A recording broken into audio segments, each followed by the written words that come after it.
Hello, great people. The former governor of Kaduna State, Nasir El-Rufai, has again fired another missile into the Tinubu presidency. And the missile that he fired is the one that the Tinubu boys don't like people to fire at all, which is as regards the drug scandal and the certificate controversy. Nasir El-Rufai stated that they knew they have the informations about the drug scandal and the certificate issue, but still they decide to support Bola Tinubu. And we'll be looking at the reason for their action and the implication of El-Rufai's statement and the general political dynamics of 2027. We'll be dissecting this and a whole lot more on this episode of Politics with Dr. Omoshola. First, I can tell you for free that of recent, if there's anybody that can be given the title of Tinubu tormentor, then El-Rufai appropriately fit into that particular title because he has been speaking, not minding whose ox is God. But I can tell you that the certificate issue and the drug issue that he has brought up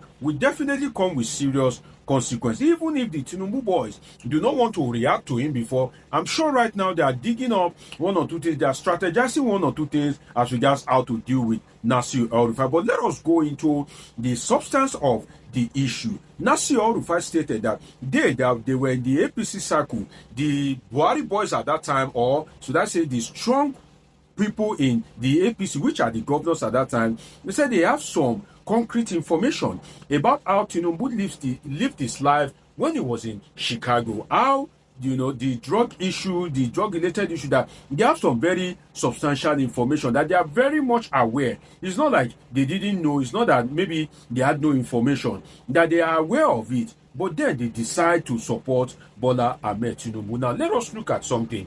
If you are aware of something just a few years ago and you decide that, okay, after 2 years, you don't want to support the person anymore, is it safe for us to assert that you are not patriotic, you don't want the best for Nigeria, or you are greedy? That is the way I look at it. Let's take a moment, think about it. What do you think?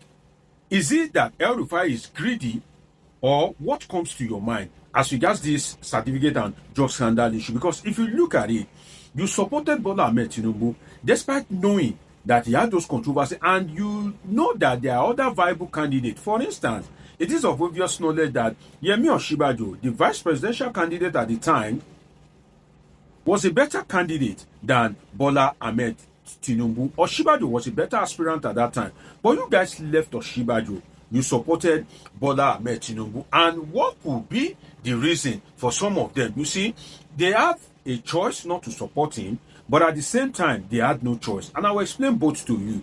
One, they had a choice to support him, and at the same time, they had no choice. Now, the reason why they had a choice is that not to support him is that there are other candidates like Yemi Osinbajo. But the reason why they had no choice is that most of them owe Bola Tinubu a debt of political gratitude. You see, before that election, Bola Tinubu knew that he wants to be president. He knew all along that he wants to lead Nigeria. And you can see that it was even Bola Tinubu that went to instigate Buhari to come and contest for the presidential election. So he had played his cards right, that okay, if Buhari finishes his tenure, he will be the one because he has already conquered the southwest. And after the Hausa Fulani stock, Yoruba is the major ethnic group that used to grab power. So the Yoruba and Hausa Fulani stock have turned the presidency of Nigeria into their personal property. They are rotating in among themselves all through the years. So Bola Tinubu was a strategic planner. Now, this is where people like El-Rufai has a problem. By the time 2020 to 2023 would emerge, Bola Tinubu has already moved. Even he had moved so much that even Buhari couldn't stop him. He had spread his tentacles around the territories of Nigeria.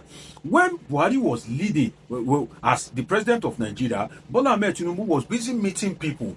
He was busy, meeting all the Afars, the Tablighs, the Imams. He was busy meeting the influential people, the influential figure, people that El-Rufai, for instance, would respect, people that El-Rufai will speak to. Before the election at all, Bola Tinubu has been meeting most of them. He has been supporting some of them over the years. In fact, I heard that before the election, if Bola Tinubu heard that you are an influential person and you are sick, You won't know how Bola Ahmed Tinubu knows. Bola Ahmed Tinubu will contact you, he will come to your rescue, he will treat you, even if it requires you flying abroad. Bola Ahmed Tinubu will sponsor you. So he has already spread his tentacle, and that is why Muhammadu Buhari himself was not able to defeat him. And personally, for El-Rufai, this is where it is.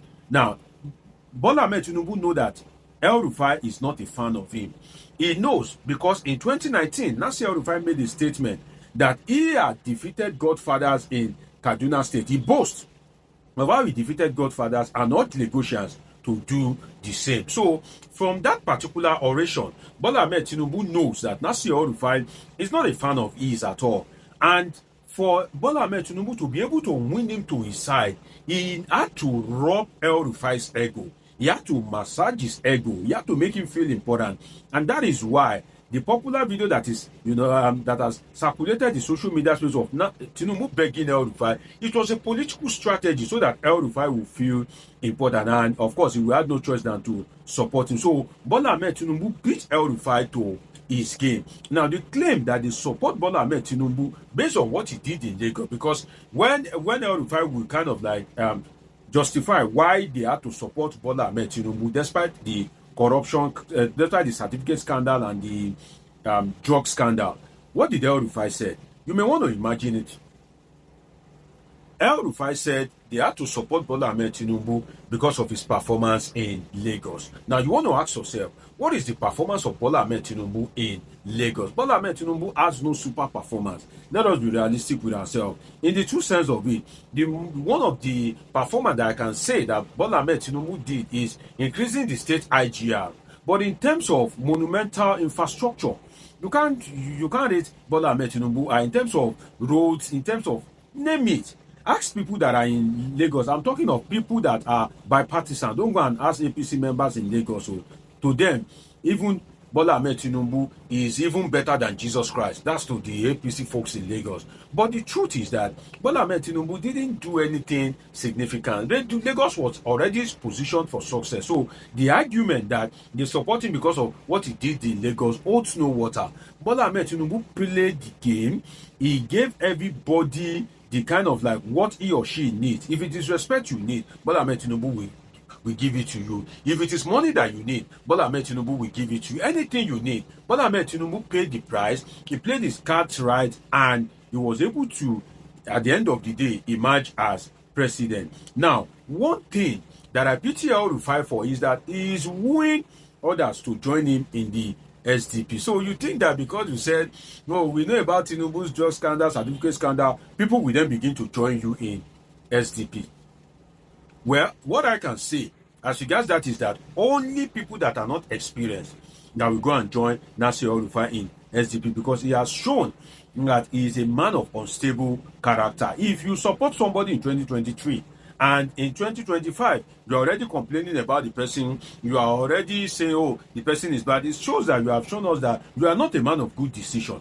That is it. For instance, if I'm a River State indigene, it will be difficult for me to support anybody that Nyesom Wike presents as governor in 2027, because Nyesom Wike has shown, if for any reason, that he's not a man of good judgment. If you say, oh, Fubara is the best, out of all the people in River State, the only person that can lead River State to El Dorado is Siminalayi Fubara, and at the end of the day, within 2 years, you say, oh, Fubara is bad, he's the worst person to ever lead River State. It shows that you are proving to me that you are not a man of good judgment, and perhaps you are not a man of good character. So by that regard, it is only politicians that are not serious or that don't have experience that will join Nasir El-Rufai just because of what he said, or just because he said, oh, come and join me. No, people like Atiku Abubakar, Peter Obi, of course, they are experienced game players and they will join him, haven't done their own calculation, but not because El-Rufai just say, oh yeah, come, let us form a coalition